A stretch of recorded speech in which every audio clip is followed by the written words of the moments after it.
Bu surede kanun niteliğinde olan ve insanların huzur içinde yaşamasıyla muazzam bir lütuftur.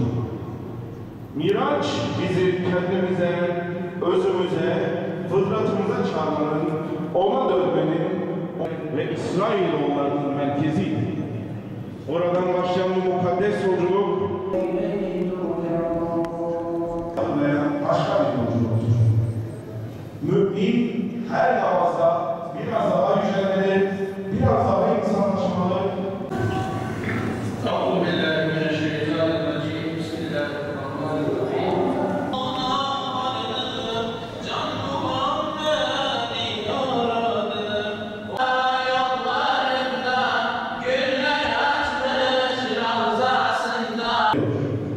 Her namaz kulun Rabbiyle buluşmasıdır.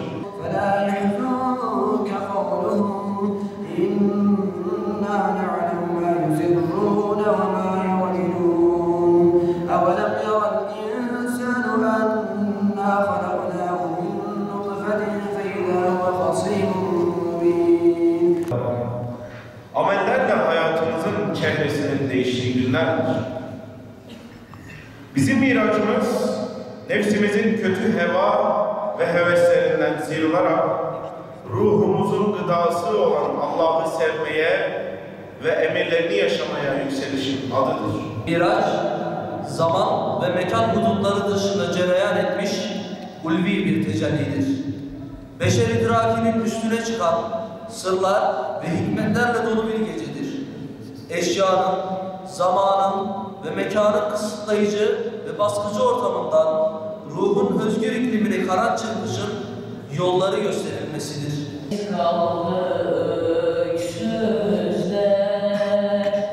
Yetimler sahipsiz kaldı dünyada, dört bir yana zulüm sardı mazlumlar, boynu bükük garip kaldı yetimler,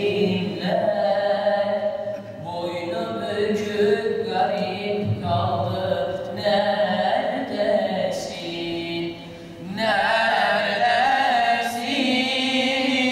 Gözyaşlarımız sel oldu. Neredesin? Yandı yüreğim kahroldu. Neredesin? Ümmetin perişan oldu. Neredesin? Miraç kandili Peygamber Efendimiz Miraç'a çıktığı zaman ona namaz hediye edilmiştir. Namazımızı doğru düzgün kılmalıyız. Bu sebeple sıkıntılarımızdan kurtulabiliriz. Namaz bizim ümmet Muhammed için gerçekten sıkıntılardan kurtulan bir çaredir. Ve bu yüzden gençlerimiz bütün ümmet Muhammed sıkıntılardan kurtulmak için namazlarını düzenli bir şekilde kılmalıdır. Miraç deyince Peygamberimizin göğe yükselişi aklımıza gelmektedir. Ve bunun üzerine Peygamberimiz göğe yükselince Allahu Teala ona 3 büyük şey vermiştir. Birincisi namaz olmak üzere, ikincisi Amener Resulü hediyelerini vermiştir. Ve bunun üzerine namazımızı günlük 5 vakit eda etmemiz lazım. Ümmet-i Muhammed'in rahatlaması için günlük 5 vakit namazlarını kılmaları lazımdır. İnsan namazlarını kılınca huşu içinde kendini rahat hisseder. Miraç deyince aklıma Peygamber Efendimizin miraca yükselmesi, yani Müslümanların namazı Müslümanlara farz kılınması, işte insanların namaz kılması gerektiği geliyor aklıma. Onun dışında namaz kılarsak yani daha iyi olacağı geliyor aklıma. Rahatlarız, bir rahata kavuşuruz namaz kılarsak.